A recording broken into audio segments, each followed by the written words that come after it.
Hello दोस्तों, बहुत बहुत स्वागत है आपका हमारे चैनल पर। आज हम आपके लिए लेकर आए हैं इस वीडियो में आपको बताएंगे कि जो है इकोनॉमिक्स का चैप्टर है, इसमें बताएंगे कि जो कीमत का तिरछा प्रभाव होता है, यानी जो कीमत का तिरछा प्रभाव है वो किस प्रकार से है मांग को प्रभावित करता है। ठीक है, मांग को किस प्रकार से प्रभावित करता है हम इस वीडियो में ये जानेंगे। अगर आपने पिछली वीडियो नहीं देखी है तो आप हमारे चैनल की प्लेलिस्ट में जाकर देख सकते हैं। तो यहाँ पर देखिए, हमसे सबसे पहले देखते हैं कीमत का तिरछा प्रभाव क्या होता है, यानी कीमत का तिरछा प्रभाव क्या होता है समझते हैं। तो कीमत का तिरछा प्रभाव क्या होता है, संबंधित वस्तु की कीमत में परिवर्तन होने से किसी वस्तु की मांग में पड़ने वाले प्रभाव को तिरछा कीमत प्रभाव कहते हैं। यानी वस्तु की कीमत में परिवर्तन, क्या मतलब है, अगर किसी संबंधित वस्तु की कीमत में परिवर्तन होता है, उसकी वजह से उसकी मांग में जो है प्रभाव पड़ता है, तो उसे कहेंगे कीमत का तिरछा प्रभाव, यानी कि तिरछा कीमत प्रभाव कहेंगे। तो यहाँ पर हम इसी को दो वस्तुओं के माध्यम से समझेंगे, जैसे कि प्रतिस्थापन वस्तु और पूरक वस्तु के माध्यम से समझेंगे कि पूरक वस्तु को बढ़ा दिया जाए तो क्या होगा और कम कर दिया जाए तो क्या होगा।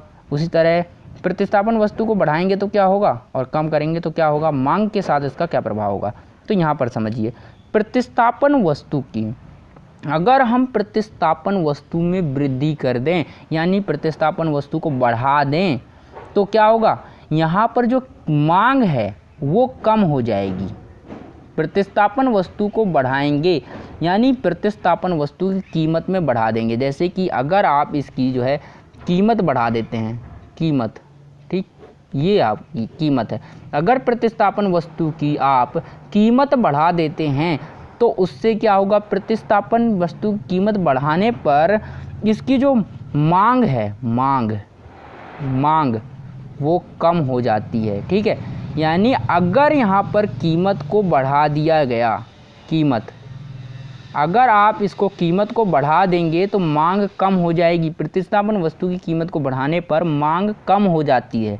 ठीक है, और अगर इसको कीमत को कम कर दिया जाए, ठीक है, कीमत को बढ़ाने पर मांग क्या होगी, कम हो जाएगी। देखिए कीमत क्या है, बढ़ रही है तो मांग कम हो गई है। ठीक है, उसी प्रकार अगर मैं मांग को यहाँ पर जो है कीमत को कम कर दूँ, कीमत को मतलब कम कर दिया कीमत, तो अगर मैं यहाँ पर कीमत को कम करता हूँ, जो कीमत है कम हो गई, तो मांग क्या अपने आप बढ़ गई। तो इसी प्रकार जब पूरक वस्तु की कीमत को बढ़ाते हैं तो क्या होगा, कीमत को बढ़ाएंगे तो मांग कम हो जाएगी, अगर मांग कीमत को कम कर देंगे तो मांग बढ़ जाएगी। तो इसका ये प्रभाव होता है। उसके बाद देखते हैं हम पूरक वस्तु पर का प्रभाव होता है, यानी पूरक वस्तु कैसे प्रभावित करती है। बिल्कुल सेम तरीके से पूरक वस्तु भी इसको इसी प्रकार से प्रभावित करती है। यानी अगर हम पूरक वस्तु की भी मांग कीमत को बढ़ाएंगे तो मांग कम होगी और कीमत को कम करेंगे तो मांग जो है बढ़ जाएगी। तो यहाँ पर इसी प्रकार से होता है। तो पूरक वस्तु और प्रतिस्थापन वस्तु जो होती हैं इसी प्रकार से मांग को प्रभावित करते हैं। तो देख लेते हैं प्रतिस्थापन वस्तु कौन सी है और पूरक वस्तु कौन सी है। तो अगर आप देखें यहाँ पर प्रतिस्थापन वस्तु है चाय, ठीक है, चाय और कॉफ़ी, यहाँ पर चाय और कॉफ़ी, जो चाय और कॉफ़ी, तो चाय और कॉफ़ी आपकी प्रतिस्थापन वस्तु है। और पूरक वस्तु क्या है, पूरक वस्तु है जो है आपकी, वो है आपकी जो है यहाँ पर कार और पेट्रोल। ठीक है, पेट्रोल, यहाँ पर कार और पेट्रोल आपकी क्या है, पूरक वस्तु है। क्यों, क्योंकि पेट्रोल के बिना कार नहीं चलेगी, कार के बिना पेट्रोल अधूरा है, इसलिए एक दूसरे को पूर्ण करती हैं, ये पूरक वस्तु हैं। और चाय और कॉफ़ी क्या है, प्रतिस्थापन वस्तु हैं। तो इस प्रकार से ये होती हैं। तो आपको समझ आया होगा कि किस प्रकार से है कीमत का तिरछा प्रभाव होता है। अगर कीमत को बढ़ा देंगे तो मांग की मात्रा जो है कम हो जाती है, और कीमत को कम कर दिया जाए तो मांग की मात्रा बढ़ जाती है। तो बस सिंपल सा यही है। उसके बाद देखते हैं आगे देखते हैं हम प्रतिस्थापन वस्तु जो होती है आपकी, यहाँ पर प्रतिस्थापन वस्तु क्या है, प्रतिस्थापन वस्तु की कीमत में वृद्धि। यही हमने बताया, कीमत को बढ़ाएंगे तो मांग कम हो जाएगी, प्रतिस्थापन वस्तु की कीमत में कमी करेंगे तो मांग घट जाएगी। ठीक है, सॉरी, मांग जो है अगर प्रतिस्थापन वस्तु कीमत में कमी कर देंगे तो मांग बढ़ जाएगी। वस्तु यानी आप सिंपल सा याद रखें, अगर कीमत कम होगी तो मांग बढ़ेगी, कीमत कम होगी तो मांग बढ़ेगी, और कीमत ज़्यादा होगी तो मांग कम होगी। यानी अगर चीज़ महंगी होगी तो लोग कम खरीदेंगे, अगर सस्ती होगी तो उसे ज़्यादा खरीदेंगे, ये चीज़ है। उसके बाद देखिए पूरक वस्तु में भी है, अगर पूरक वस्तु की कीमत में वृद्धि होती है तो क्या होगा, मांग कम हो जाएगी। अगर पूरक वस्तु की कीमत में कमी होती है तो मांग जो है ज़्यादा हो जाएगी यानी बढ़ जाएगी, जैसा कि मैंने आपको अभी समझाया। उसके बाद आगे देखते हैं हम नेक्स्ट क्या है, आय तथा मांग के बीच संबंध। जो आय होती है और मांग होती है उनके बीच संबंध देखते हैं क्या क्या होता है। सामान्य वस्तुएं होती हैं, सबसे पहले क्या है, आय और बीच संबंध क्या होता है, सामान्य वस्तु का संबंध होता है। पहले मांग आय बढ़ने पर बढ़ती है।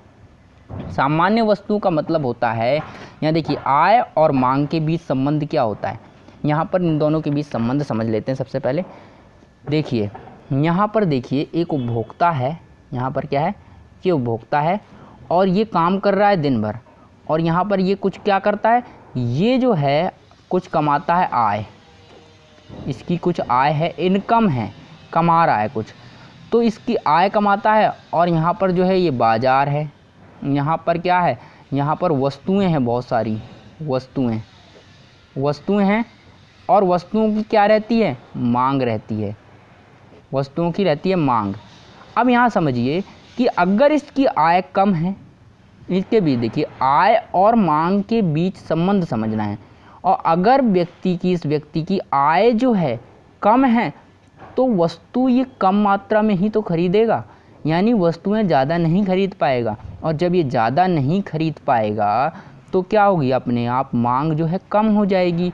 अगर आय बढ़ जाती है यानी आय में हो जाती है वृद्धि, ज़्यादा होगी आय, तो ये क्या करेगा, ये मांग यहाँ वस्तुओं को ज़्यादा मात्रा में खरीद पाएगा और मांग में वृद्धि हो जाएगी। यानी वस्तु को ज़्यादा मात्रा में खरीदेगा तभी तो मांग में वृद्धि होगी, और कब खरीदेगा, जब उसकी आय बढ़ेगी। तो आय में वृद्धि होने पर, यानी हम कह सकते हैं जब आय बढ़ती है तो मांग भी क्या होगी, मांग भी बढ़ेगी। जब आय बढ़ेगी तो उससे क्या होगा, मांग भी बढ़ेगी, और जब आय कम हो जाएगी यानी कम होगी तो उससे क्या होगा, उसके परिमाण स्वरूप यहाँ पर मांग भी कम हो जाएगी। तो सीधी सी बात है, आय बढ़ेगी, कीमत के साथ हमने संबंध देखा कि कीमत के साथ उल्टा होता है, कीमत ज़्यादा होगी तो मांग कम होगी, कीमत कम होगी तो मांग ज़्यादा होगी। लेकिन आय के साथ ऐसा नहीं होता, आय अगर कम है तो मांग कम होगी, कीमत अगर आय ज़्यादा है तो यहाँ पर देखिए आय कम है तो मांग कम, की आय ज़्यादा है तो मांग ज़्यादा। तो इस प्रकार से होगा। तो उम्मीद है दोस्तों ये आपको समझ आ गया होगा। आगे बढ़ते हैं हम। तो यहाँ पर देखिए, यहाँ पर क्या है, रुचियों तथा प्राथमिकताओं का किसी वस्तु की मांग पर प्रभाव। यानी जो व्यक्ति है, उपभोक्ता है, खरीदने वाले हैं, उनकी रुचि किस प्रकार की है, किस प्रकार की वस्तु खरीदने में वो ज़्यादा इंटरेस्टेड हैं, उसके बारे में देखिए। अगर एक व्यक्ति ज़्यादा मात्रा में जो है वस्तु जो है किसी को कोई चीज़ पसंद है तो वो ज़्यादा मात्रा में खरीदेगा, इससे क्या होगा, यानी मांग पर क्या प्रभाव पड़ेगा। यानी वस्तु, यहाँ पर लिखा है रुचि तथा प्राथमिकताओं का किसी वस्तु की मांग पर क्या प्रभाव पड़ता है। यानी प्रभाव देखिए, व्यक्ति की पसंद तथा नापसंद, यहाँ पर क्या होगा, उसका मांग पर यानी क्या प्रभाव पड़ेगा, व्यक्ति की रुचि से क्या होगा, पसंद और नापसंद से क्या होगा। अगर व्यक्ति ज़्यादा वस्तु को, जिस वस्तु को ज़्यादा पसंद करता है वो उस वस्तु को ज़्यादा खरीदेगा, उससे क्या होगा, वो वस्तु की बिक्री ज़्यादा हो जाएगी। बिक्री ज़्यादा होने के कारणात क्या होगा, उसकी मांग बढ़ जाएगी। इसके बाद फैशन है, अगर किसी व्यक्ति को फैशन का शौक़ है, रुचि है, प्राथमिकता देता है उसको, तो वो ज़्यादा फैशन करेगा, और फैशन से क्या होगा, फैशन में परिवर्तन से मांग हमेशा कम हो जाती है, तो मांग कम हो जाएगी। लेकिन मांग ज़्यादा भी हो जाएगी, क्योंकि वो अलग अलग वस्तु की मांग ज़्यादा हो जाएगी लेकिन एक वस्तु की मांग कम हो जाएगी। उसके बाद जलवायु संबंधी वातावरण, अगर मान लीजिए जलवायु ख़राब है, कि मान लीजिए आपके पास स्वेटर है, ठीक है, आप एक फैक्ट्री है वो स्वेटर बनाती है और वहाँ पर ठंड की जलवायु नहीं है, मतलब गर्मी के मौसम में, तो क्या होगा, उसके स्वेटर तो ऐसे ही पड़े रहेंगे ना, स्वेटर तो यूज होंगे नहीं, ना बिकेंगे, क्योंकि जलवायु संबंधी वातावरण है, ठंड का मौसम नहीं है, गर्मी का मौसम है, तो कोई भी जो है उसके स्वेटर नहीं खरीदेगा, इसीलिए यहाँ पर ये भी प्रभावित करेगा। उसके बाद रुचियों तथा प्राथमिकताओं में अनुकूल तथा प्रतिकूल परिवर्तन। देखिए, अगर रुचि और प्राथमिकताएं अनुकूल परिवर्तित होती हैं तो मांग क्या होगी, मांग हमेशा बढ़ जाएगी। यानी क्या होगी, यानी मांग जो है आपकी क्या होगी, बढ़ेगी, हमेशा मांग बढ़ेगी। अगर यहाँ प्रतिकूल परिवर्तन होता है तो मांग क्या होगी, कम हो जाएगी। यहाँ पर देखिए, यहाँ पर जो है मांग आपकी मांग यहाँ पर जो है वो कम हो जाएगी, मांग जो है कम हो जाएगी, ठीक है। अगर अनुकूल होगा तो मांग बढ़ जाएगी, प्रतिकूल परिवर्तन होते हैं तो मांग कम हो जाएगी। तो दोस्तों यहाँ पर हमारा ये 5th चैप्टर समाप्त होता है माइक्रो इकोनॉमिक्स का। अगर ये वीडियो अच्छी लगती है दोस्तों तो लाइक करें। अगर आपको कोई डाउट है इसमें चैप्टर में, आपको कोई चीज़ समझ नहीं आती है तो आप हमसे कमेंट करके पूछ सकते हैं। तो दोस्तों फिर हम मिलते हैं अगली वीडियो में नए चैप्टर के साथ, नए टॉपिक के साथ।